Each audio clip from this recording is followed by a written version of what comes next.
So this works like they did before.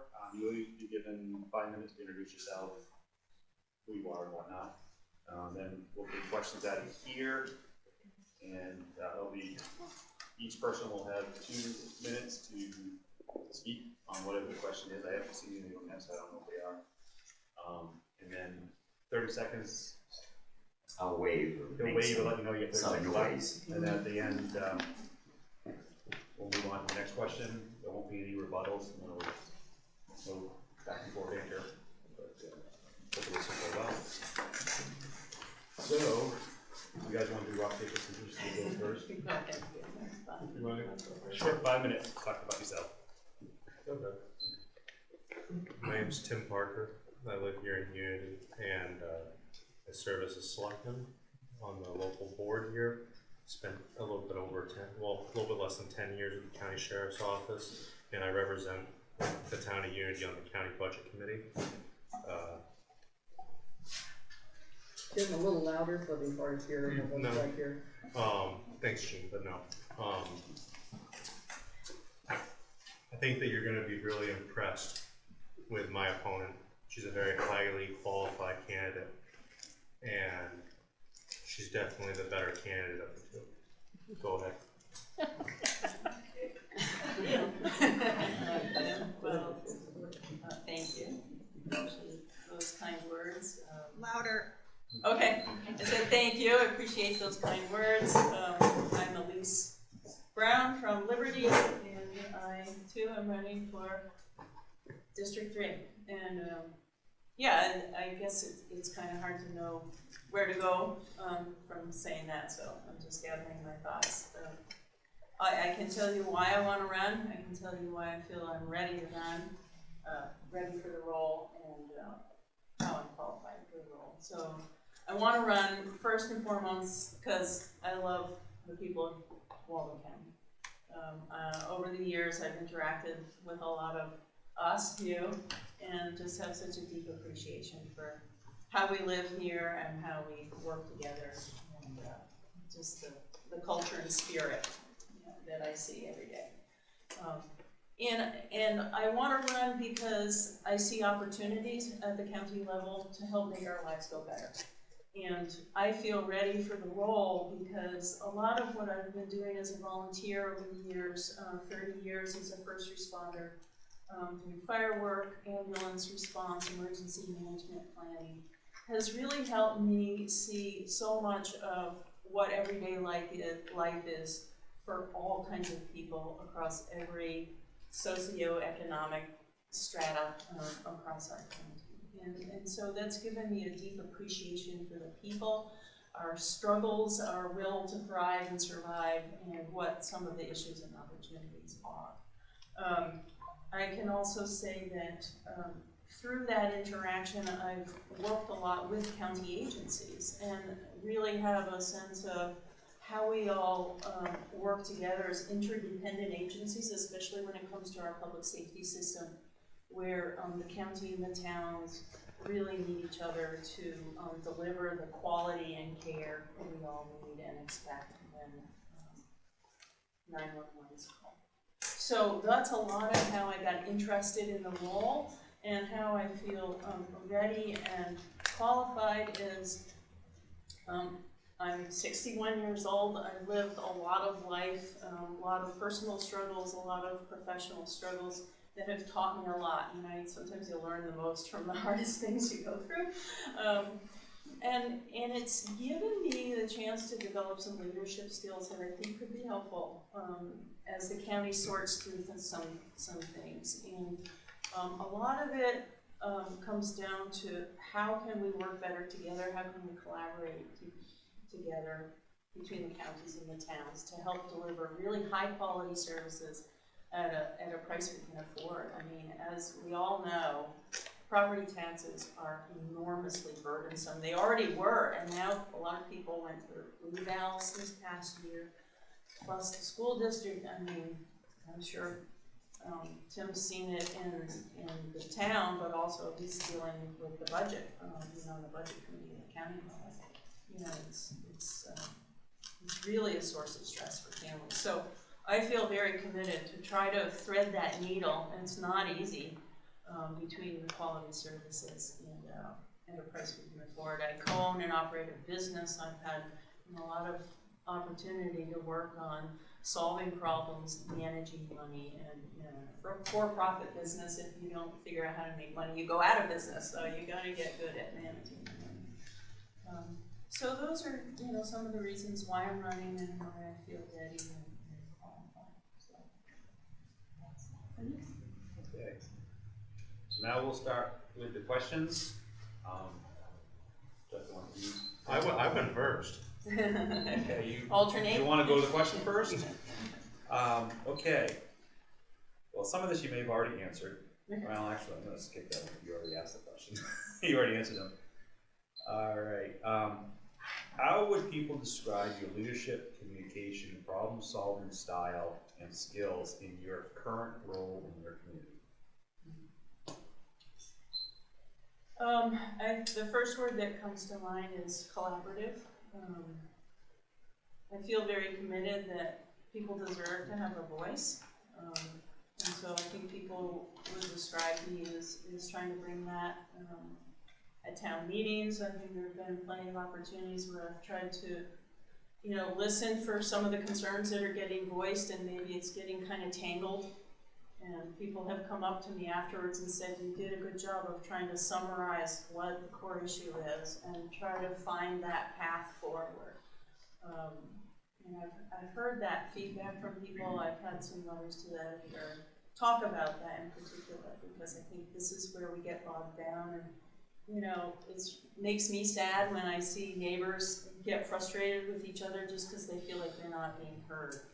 And so I've heard that that's something that I've learned to do pretty well. What was the other thing? How would Leadership people and describe leadership, communication, and problem-solving style and skills in your current roles in your community? Yeah. Communication style, I try to be accessible and transparent. I try to convey clearly what I'm thinking. I try to listen deeply for understanding and try to reflect back what I thought I heard to make sure I heard people correctly. Because I find that really helps me then have a meaningful conversation, because if I make assumptions about what I've heard, I sometimes miss the mark. 30 seconds. How's that? I'll call it good for now. Okay. Thank you. Do you need me to repeat the question? Go ahead. How would people describe your leadership, communication, and problem-solving style and skills in your current roles in your community? People would describe it as big-headed with a big ego, but they would also describe the communication skills of something that was taught to me back in 2011 with the famous Scott story, which was, with integrity, if you're honest and you fall on your sword and you tell the truth, people will care, people will listen, and people will connect with you, and they'll know that you're being true. There are times where we, without meaning it, will allow ego to get in the way of making good decisions. But as long as you're showing integrity and you're being honest with people with good intent, usually you'll be able to have a conversation at some point about the situation and come to a collaborativeness.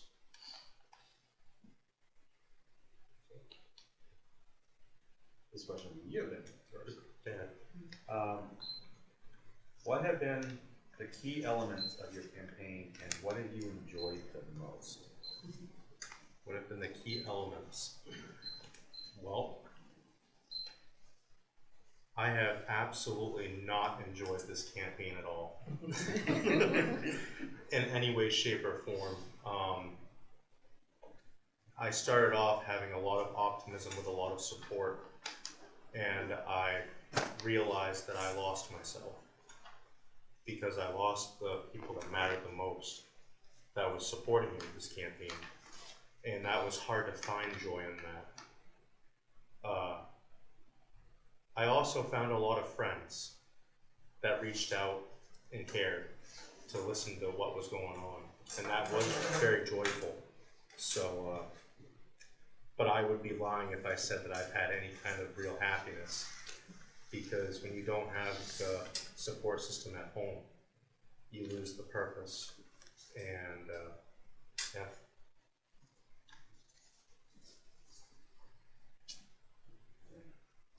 Trying to find ones that are geared to both individuals. Oh geez, that's a hard one. Yeah, I know. Let's talk about Alice Power. Same question to Elise? Yeah. Oh, yeah. Yeah. Okay. Yeah. What have been? All right, what have been the key elements of your campaign and what have you enjoyed the most? Well, some of the key elements have certainly been getting to meet people, and I've met a lot, some new familiar faces I've met along the course of the campaign, and that's really been a lot of fun. I really enjoyed, I was so intimidated by the thought of knocking on doors, but once I got out doing it, I actually enjoy it. I enjoy meeting people. Occasionally somebody's grumpy, but not much. And it's great working with drivers and getting to know them. So that has been a key element. I would also say trying to get around and meet with as many select boards as possible has also been great. I'm learning a lot because, you know, I've worked a long time with Liberty, and you learn a lot working with your own town, but getting out and hearing the themes and the variations across the towns is great. Sorry. This one says Elise, Star Wars or Star Trek? Oh yeah. Star Wars or Star Trek? Oh, oh God. That's a fair question. Am I really supposed to answer that question? You're talking to someone who doesn't watch much of anything. If you want, I'll answer it. Star Trek definitely was before my time, so like Star Wars all the way. Okay, so this one is geared to you, Okay. Elise, but I'm gonna ask Tim the same question. All right. afterward. So, your turn. What is your past budgeting and management experience? Okay. So in budgets in particular, so as I referenced in my business, we develop budgets every year and we work to them and review them quarterly, and you know, need to make tough decisions around those budgets for sure. And then in a sort of a governmental capacity, I've been on our town's budget committee for 7 years and chaired it for 4. One of the things that I put a lot of time into is we didn't really have a good tool for navigating through what the implication of any one particular budget decision had on the overall budget or had on the average tax bill. And I felt like that was an important tool to develop because, you know, you have a lot of things in the budget to consider, and some of them are huge ticket items, you know, tens of thousands of dollars, and other things are relatively small. But it's amazing how much time would get caught up on a relatively small item and very little attention was put on something that was significant. And so I thought it might be really useful for people to see what it really meant. And also to have that tool available so that as changes were made, you could track real time what that meant to the bottom line. So I developed sort of a template for the town. We start to use it every year, and it's going forward. So that was a piece of work that felt important to me on the budget committee. This is a fair question, but this will be a good answer. From Belfast, basically, my parents and I, we were working poor. So basically, I had to build up my own business all by myself with no experience, no education, and no help. So basically, it's you live or you die. That's the experience on the business level. You go to the town level, it's all based off of your mill rate. So you try to keep your mill rate with your overlay as, you know, responsible as possible, and you keep your spending intact. The county system is a completely different beast because the county relies on all the towns to pay their bills. And basically, a lot of your towns will wait till the last minute to send their tax bills to the county, so that the county's waiting, which is waiting for the money, which basically means that the county then has to take out a lien, which actually makes it so you guys all have to pay even more taxes because the towns aren't paying their bills on time, which was one of the big things that I had hit last year on the county budget when they wanted to go up 20%, and I was able to get them down to a 9. So it's a really difficult question because you could answer it in so many different ways. On a personal level, we're all expected to maintain our budgets. On the town level, you have a mill rate, and then on that county level, you're relying on your towns to pay their bills. So it's, I think for the actual question that you wanted to answer is on the county level, and that's basically if the towns don't pay their bills on time, it forces the county to have to go take out a loan, which then you have to pay, I think it was something like a 300% interest rate last year on it, yes, on a tax lien. So, on a tax, basically a note. Was that a tax anticipation note? Yes. Tam. Yep. Okay.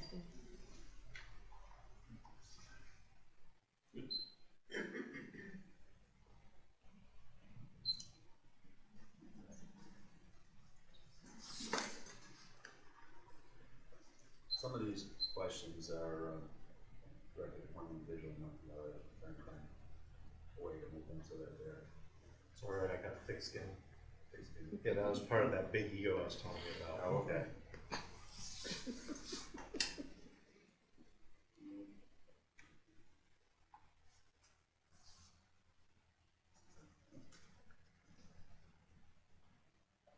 Okay, there's one. You may have partially answered it. Okay. Where did you grow up and where do you live now? Grew up in Belfast, live in Unity, and I made the most important decision of my whole life and became a father. So wherever my child goes next is where I plan on going. So I don't know where that is at this moment, but that's my plan.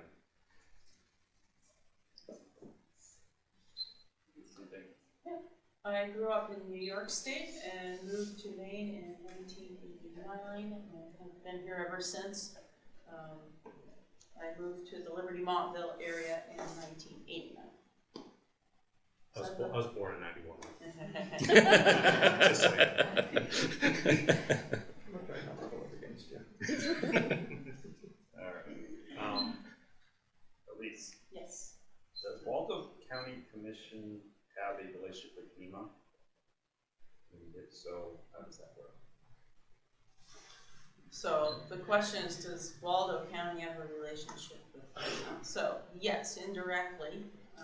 The commissioners maybe not so directly, but the Emergency Management Agency certainly does. And it works sort of from the top down. So there's FEMA, the Federal Emergency Management Agency, and they develop all kinds of programs, rules, policies, etc.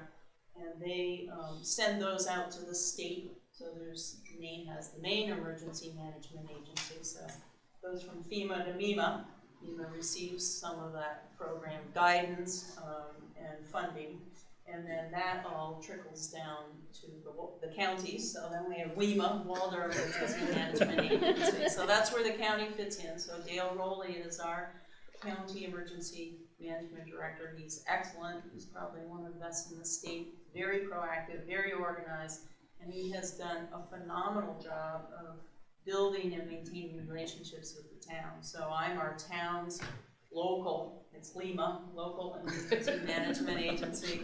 So I've been the director in Liberty. So it's a very sort of top-down structure, but within that there's a lot of collaboration between the towns and their county, and then the counties with the state. So the commissioners are related in that they, oversee the budget and help support the mission of our county emergency management department. Same question? It's the same. She said it. She nailed it. That's why it's. The only difference is that for Unity, we refer to it as an EMA. So, and that person, that person deals with them, but it's the same exact situation. So, I got nothing witty for that. Nothing waiting for that.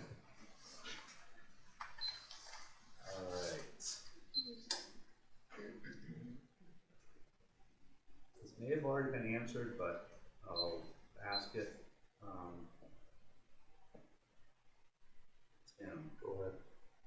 what what have you been doing to prepare yourself for the role of county commissioner? Well, thank you for asking. So I have 3 major endorsements. One from your current county commissioner, Amy Fowler, who has spent a lot of time with me preparing me on the books. Your former county commissioner before her, Jethro Pease, who I have talked to for the last 7 or 8 years about this. And then I also have endorsements from state reps like Marion Kenny, who are fully, supportive as well. So, I mean, I've spent a large amount of time preparing for this, and it's a great opportunity.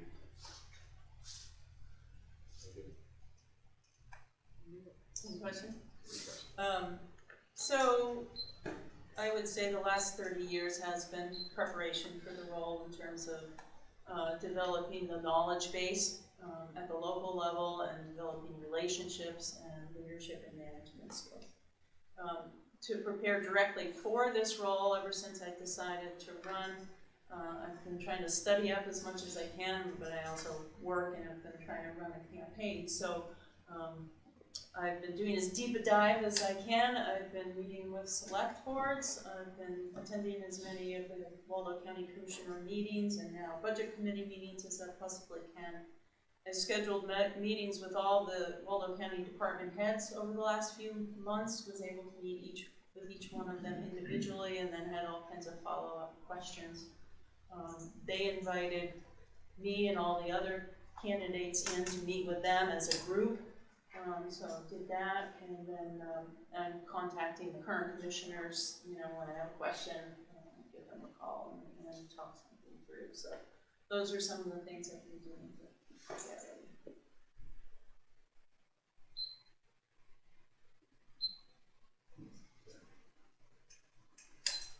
Now, I'll ask you this question. This question is for you, but I'll let him comment in his time comes. What is the relation between the commission and the individual town? Again, louder. Oh, what is the relationship between the commission and the individual towns? So, the county is very dependent on the towns to submit their taxes on time, as has been discussed earlier. So there's certainly that relationship when it comes time for billing and collection. One of the strange things that commissioners do that probably not all that many people are aware of is when the town has a tax dispute with a resident or a property tax owner and they can't resolve it themselves, they can bring it to the county as it's almost like they're the Board of Appeals when it comes to that kind of issue, and it also comes up around roads. So I think the commissioners have found themselves in an awkward position more than once, it's their job to weigh in on those kinds of issues. So there's definitely that relationship.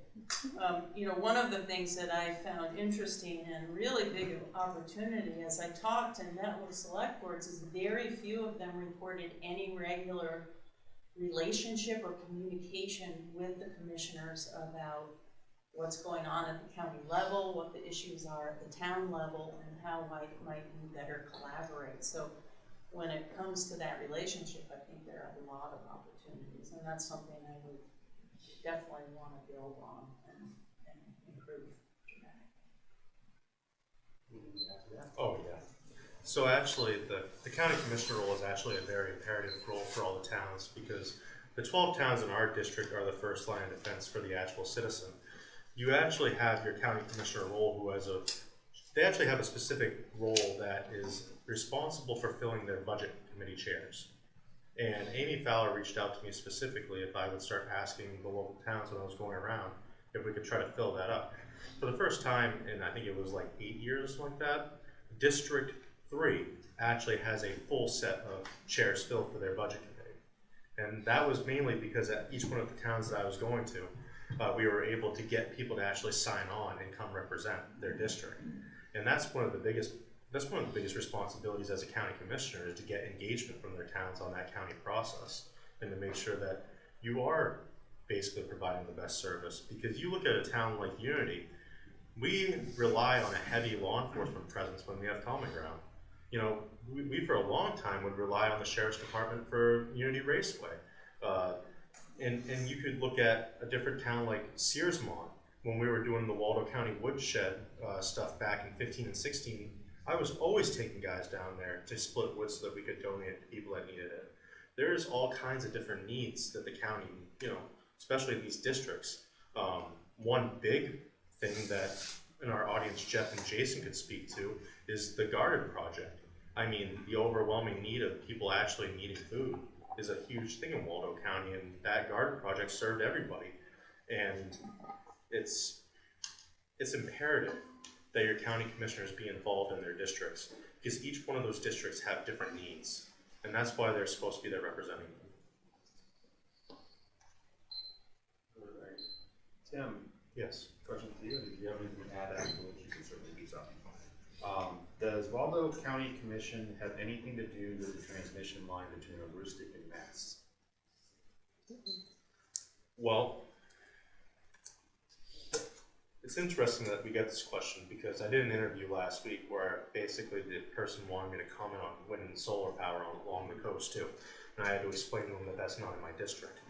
But the answer is there is always going to be a conversation that needs to be had from the county commissioner level.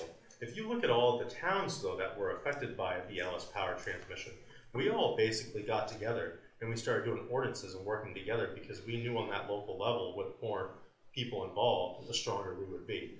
I actually don't think that your county commissioner would be able to play a direct role in stopping the state of Maine once it had federal backing on the actual putting the transmission line through. But I do think that there's an influence there that definitely a county commissioner could play. But you also are only 1 out of 3 county commissioners. Good.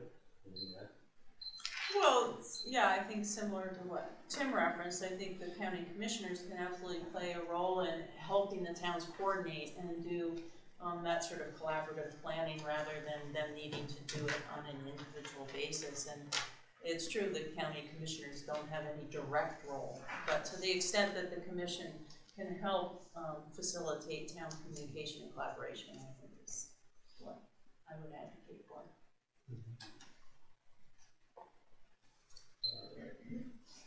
All right, this one, let's see here.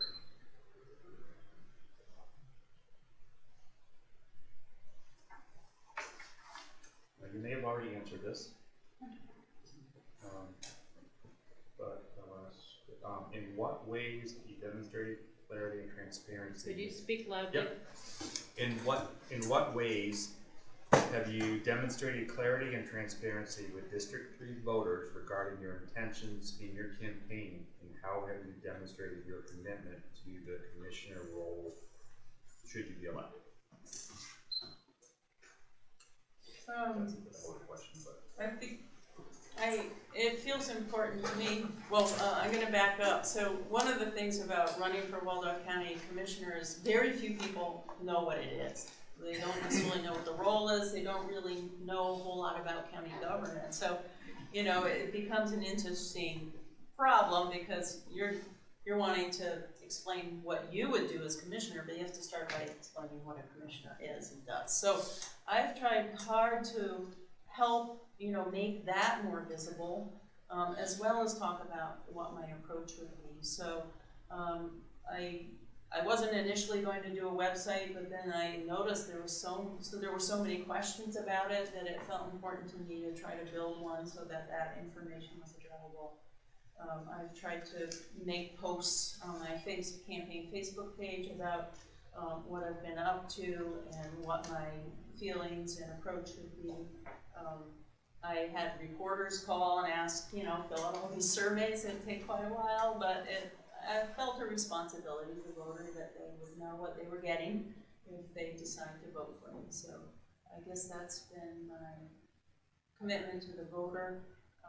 And I've tried to be available a lot during the campaign, you know, try to get out and meet people and answer questions when people contact me. I'm going to pick on 2 people, and they're not going to be happy. First, I'm going to pick on Jean, because she has this amazing thing that I do not like, but it is amazing. And it's this email that just shoots a bunch of information. And every single day, it's like my phone's pinging with her sending me emails. But what it shows is how active the library is. The most important thing is for us to give accurate transparency on the services that are supposed to be expected to the end user. That is what this is at the end of the day. This is a $12, $13 million business, okay? And the taxpayers are expecting services. That is why when you sit with Jason, well, I'm not picking on you, but I am picking on you, and the budget committee wants to give him 3 cars, he's asking for 5. Somehow you compromise and you get him 4. Okay, because at the end of the day, he still needs to be able to do his job too. The other person that I will pick on though will be Jeff Trafton, because he taught me back in 12 that what it comes down to when you're serving is it's all about that customer service. It's all about how you treat people. And it's all about making sure that they feel like that they matter. And that's what this does come down to, is that you have a $12, $13 million business that you are paying taxes into, and that you have the right to know what you're getting for a service.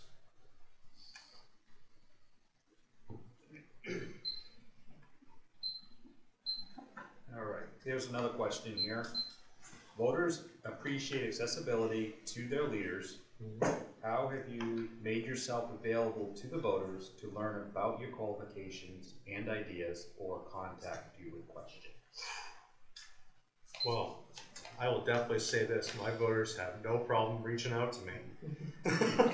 They do it through email, they do it from coming to my house, they shoot me a text and they call me.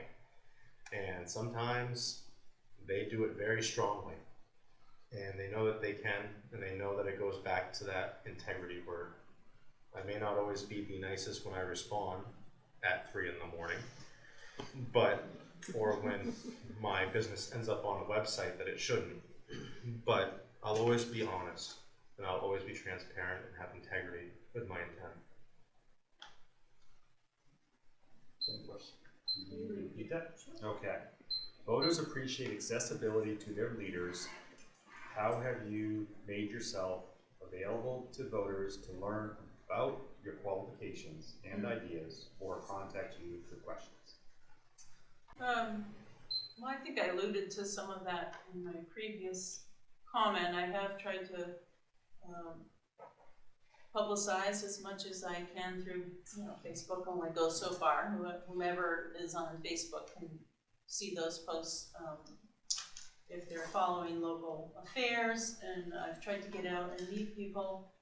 And then I've tried my best to make myself available through the press, because that's more accessible, especially through the local paper. But sadly, the Republican Journal and the Free Press, transitioned in September, so that has definitely become a little more constrained, I'd say, with that regional paper. But I have done my best to make myself available. I put my phone number and my email address on everything I send out. All right. So the remaining questions that I have are directed at Tim, even though it's your turn. I'll tell you what, I'll ask you the question, but I'll also ask you the question. All right, this is like 4 parts. 4 questions to say. Do commissioners get paid? How many commissioners are there? How long is a term? And is it a full-time job? I probably answered the last one. It's probably not a full-time job. But what about the other 3? Okay. Well, it could probably easily be a full-time job. There's enough work there to occupy anybody many times over, like most public service positions. It is paid. I'm not exactly sure what it is. I think it's in the vicinity of $15,000 a year. And it's a 4-year term. And what was the middle part? Oh, and there are 3 commissioners. Each one represents a district. This is District 3. District 1 is sort of the greater Belfast area. District 2 is Searsport, Winterport area, Monroe, all around there. And then we're 12 towns in our district. you have anything to add to that, or was that question answered?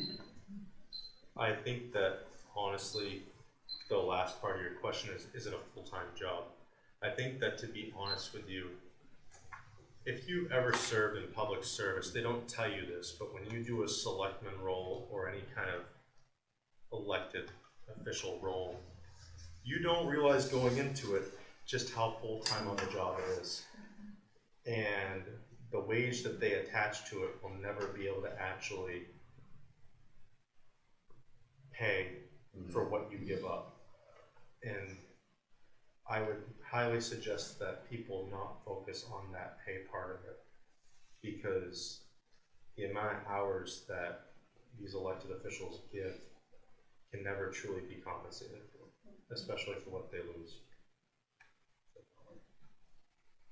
All right. This is a question for you, for Mr. Parker. Okay. Okay. Yep, I can tell with that tone. Okay. You recently posted that you're planning on possibly moving out of the area next spring. If you win the election, will you be required to live in the county? I've already alluded to answering this, so I'll answer it again. I think that you have a very highly qualified candidate sitting over there, and I would strongly encourage people to vote for her, because I take my responsibility as being a father first, and I'm going to go wherever my kid goes. And I really appreciate the opportunity. I would hope that my kid would come back to Unity, and that I would be able to serve and do that here. But at the end of the day, that comes first. So, with that, that's pretty much the majority of the questions. Would you take questions from the floor? I'm okay with that. If they are Right. for both candidates? Yes. Yep, certainly, so, I eat low carb. So, because that was a question really only directed to Tim, I'll allow you to ask the question, Elise could answer it first, and then Tim can step in. Several years ago, I was a selectman in the town of Freedom, and I also spent a great deal of time at the commissioners' meetings because I wanted to be involved and to see what was going on. And one of the things that I noticed with the commissioner's job was not just managing the funds, but also managing the people that work for the county.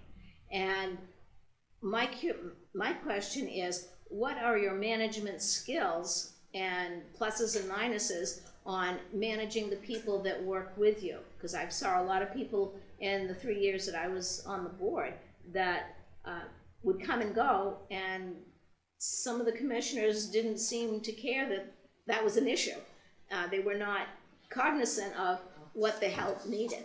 And so what are your skills on, managing the people that work under you?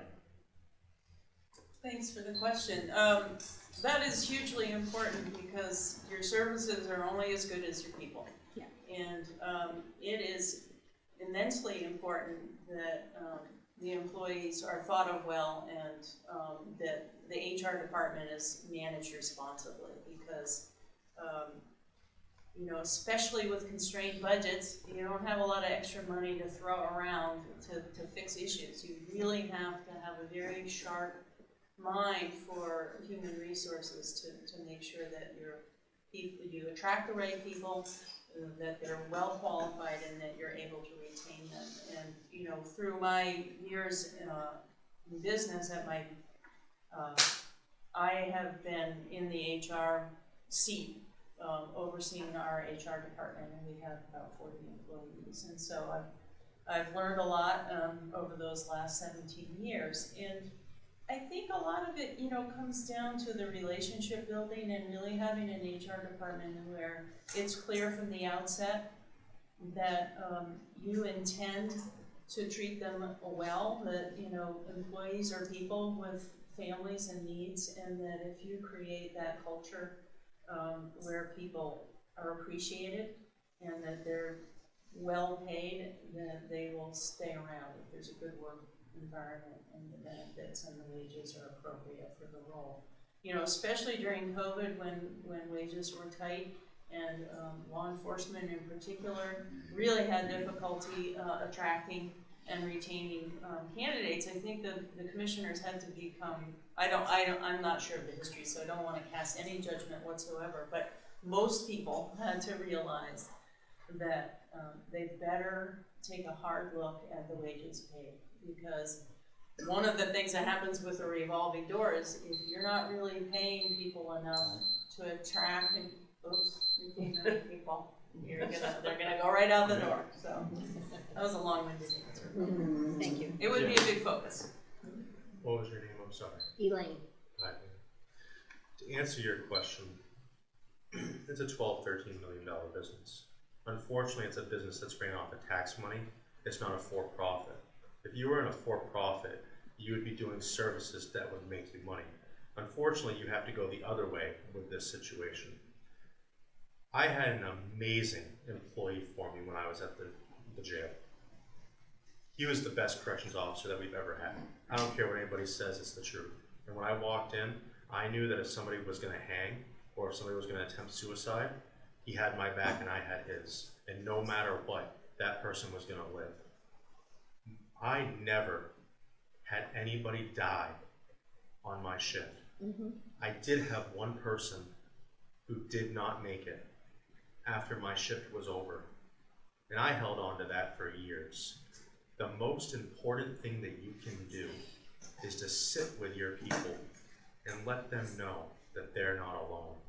Let them know that you are there with them and that you love them genuinely and unconditionally. And that means that whatever they say to you, you give them grace and you give them understanding. That will take care of almost anything. And I agree and I disagree with you, respectfully. If you do that, money's not gonna be the difference maker. Having somebody who loves you is. Are there any other questions from the audience? I don't care who answers it first. My name is Meredith Coffin, and this seems like an amazing, immense job, and so it must require somebody to be pretty well organized, and this is why I'm not running for it. But so, can you speak to what you feel that would be? You know, the need for organizational skills, and do you have them? Can I be selfish and answer this one? I threw you It's under your the bus turn at the first beginning. anyway. All right. I take care of over 100 properties. I have 9 towns and over 70 cemeteries on top of the 20 properties that I have out here in Unity. I think that it's a very fair question. You're only as organized as the team that you have at home. I have learned that very humblingly this year as I started to spiral out of control for the last 3 to 4 months in my own personal business. Organization is everything, but more importantly, having the foundation underneath you is just as important. Because you could have the best plan in the world, but what they would teach you in correctional school is the plan goes out the window when you get punched in the face. So with the organization skills that you're asking about, though, to answer your real question, you have to go into it not only with organization skills, but the flexibility to be able to learn and to take it and to go. Because there's going to be things you're just not going to know, and when you don't know, you say, I don't know, and you ask questions. Thank you. No problem. You want to comment? Sure. I get teased about this, but I tend to be a fairly disciplined person. I get up at 4 and I do a lot of work, and then I exercise and I make my breakfast and I pack and I go to work, and then I come home and do some more community work or whatever, and then I collapse and go to bed. And that's just how I roll. My partner's here, she can attest to that, because it's been pretty much the same for years and years. And in my work life, you know, it's not just about being organized for me, it's also being able to step back and take a, you know, kind of take that bigger view and make sure that you're always prioritizing correctly, because it's so easy to get down in the weeds, you know, something catches your attention and down you go, and you can spend hours and then you come out and you're like, oh, some other important things maybe I should have been paying attention to. So I think I've developed the ability to try to regularly do that step back and make sure that my attention is being directed where it can be most advantageous. So in the instance of being a commissioner, where you have various departments to oversee and make sure things are flowing smoothly, I would, especially in the beginning, you know, you really want to be the observer as best you can for quite a while, so that you can really get a sense of what those higher level needs are and make sure you're focusing your attention appropriately. Thank you. I have a question, and I want to word this well, so I'm going to ask you the question. You asked me a question? Yes. Oh. I got 5 minutes. I've never been to a forum like this where one of the candidates has said, vote for the other candidate. I may move out of the district, you know, that kind of thing. And so I'm confused by that. Just confused. It's like a white elephant, it's an elephant in the room here. And so the way I'd ask it is, if you get elected, will you serve the full 4 years? Can you guarantee us, short of death, you know, within a reasonable, you know, will you serve that out? Are you intending to serve that out? If you are, great. If you're not, why are you running? That's really what I want to ask. Can I answer? Okay. I feel like that I already did kind of answer your question, but I'm going to reiterate it again and try to answer it more clear. You know, circumstances that had happened in my personal life were not foreseen. That happens to everybody in life. You can't see the future. I was already pretty clear about it, so I'm going to say it again. There's nothing more important than being a dad. That was the job that I signed on when I decided to become a dad. If that means that I have to move to go be with my kid, that's what I'm going to do, and I will resign if I get the role. I have already said it very clearly.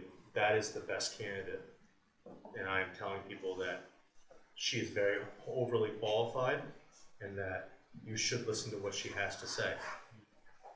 And that's what that comes down to, is that I can't see the future. I don't know what the future would be. If my family was here, I would definitely say she's not the best candidate, respectfully. But I can't say that. And at the end of the day, I need to be the best dad that I can be, and I think that anybody that's a dad would say the same exact thing. I can't go back and undo what I've done to get to the process that I am here doing right now. And I mean, that is what that is. I can only go forward. So, again, to answer your question, you can vote for me if you would like to, but you have a very highly qualified candidate right there, and you're not going to lose with either person that you vote for. Thank you. It doesn't answer my question, but thank you. Yes, it does. Did you want Well, yeah, I mean, I guess at some point I've been wanting to say, you know, Tim, my heart goes out to you. I've been through some personal hardships, and you know, you have a plan in life, and then, like you said, something happens, and that you didn't foresee, and it has a big impact on you. And so I just want to extend my. I appreciate that. And you can ask Elise, the very first thing that happened in May, got on the phone, called her up and said, hey, let's do the county thing. Let's go across the county, let's go meet people, let's do it together. Totally have dropped the ball on that. I haven't been able to. My priority is every single week making sure that I drive an hour and 20 minutes to go see my kid. Because that's my priority. That's what comes first. And then just to answer your question, Matt, yes, I fully intend to serve the 4-year term, barring personal tragedy, death, etc. Unforeseen things? Yeah. Okay. I have a question. You had your hand up first. I did. My name is Chase. I live in Unity. And maybe another way to ask the question, because I can hear, Tim, that you're trying to give us a clear and transparent answer. Sure. So to the both of you, is why are you running? And that implies for you, Tim, why are you continuing to run? So why are you two running for this office? I am running because I want the position and I intend to earn it and I intend to serve it. I am running because I have family that's from here. I've watched them have to live here. I had every intention on raising my family here. I wanted the job because I wanted to leave Waldo County better than when I received it. That's why I wanted it. I think we're all struggling with the mechanics. Well, I think that. Huh? Okay, Yeah. sorry. Why does one continue to run with the promise that there's something that will take you away from the position? I'm struggling. You can't foresee the future. Sure. You don't know what's going to happen. Okay. This is literally what, October 10th? Elections in about a month. Anything can happen in a month. Okay, thank you. That's clear. Thank you. Two more questions. You had your hand up. I'm just wondering why you didn't, I saw your website on Facebook around the middle of September, and you announced that you were backing off and not gonna run. And I saw that and I heard it, video and voice. And then I went to go back to that website, because I was checking out both candidates and that kind of thing, and the site soon thereafter was down, and then went down for sure. So I don't understand why you don't just tell the Secretary of State, I mean, why have people vote their precious vote with all that uncertainty? Why not just go to the Secretary of State and say, I'm not running? Because he doesn't want to. Because we have less than 30 days. Well, it's been more since, I mean, it's been a And while. in my video, I very specifically said that I wasn't actively running. I didn't say that I was stepping down or anything. All I said was that I was actively going to be campaigning. Weren't there some conversations about you backing out of the campaign with people? I don't know whose conversations you've been having these with, but I know that you and I don't talk. So No, so I'm just asking, so, yeah. again, So- I so haven't it's had. not your intention. Again, to I do this. haven't had these conversations Okay. with you, so I have no clue. Sounds like he's answered Yeah, what he's fair going to enough. say. Yeah, Is your question for both parties? Well, it's a general procedural question. Okay. If Tim were to win and move, what is the procedure to replace a vacancy on the Commissioners Board? One may answer. Well, Does anybody know if that? I was to win, I am allowed to defer to another Republican candidate. If the Republican caucus would choose to find one to put into that space. Governor is not involved in any way? Because I tried to do a little research. I thought the appointment was actually It's governor. my understanding that the Waldo County Republican Committee would submit a list of choices to the governor, and then the governor would make an appointment. That's sort To of the what best I of my understood, but knowledge. I wasn't sure.